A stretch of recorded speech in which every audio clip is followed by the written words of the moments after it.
Ես կապված եմ այդ բանակի հետ, ես միշտ այդ բանակը իմն եմ համարել, բայց որ այդ բանակին ստորացնում են,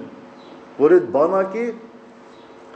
իր հիմար լեզվով ասած ատամները ջարդում են, բայց չամաչեմ ես, բայց չամաչեմ նրա, որ ադրբեջանցին մտնում է մեր սահման, զինվոր է գերեվարում, իսկ այդ հրամանատարը որևէ բան անելու իրավունք չունի, իր վերադասը ոչինչ չի անում,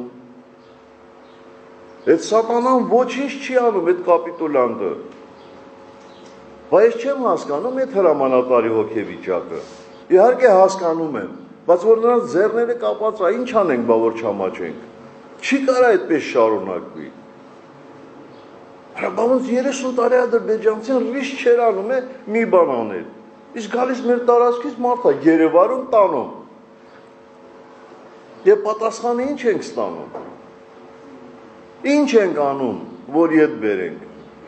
ոչ իմ բան չենք անում, իսկ երբ որ իշխանավորը առանց ամաչելու, առանց սատկելու, ասում է, սև լճի 30%-ը գրավել են, ինչա դրա համար պետք է կռիվ անենք, պետք է կրակենք,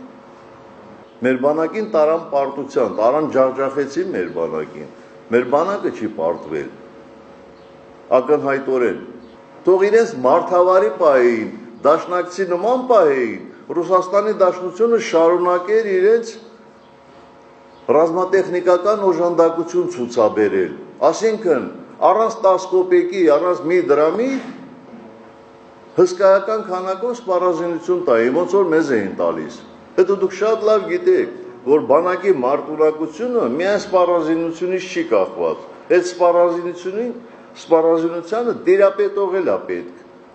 մարտունակել զինվոր է պետք, այդ դրանով պետք է զբաղվել,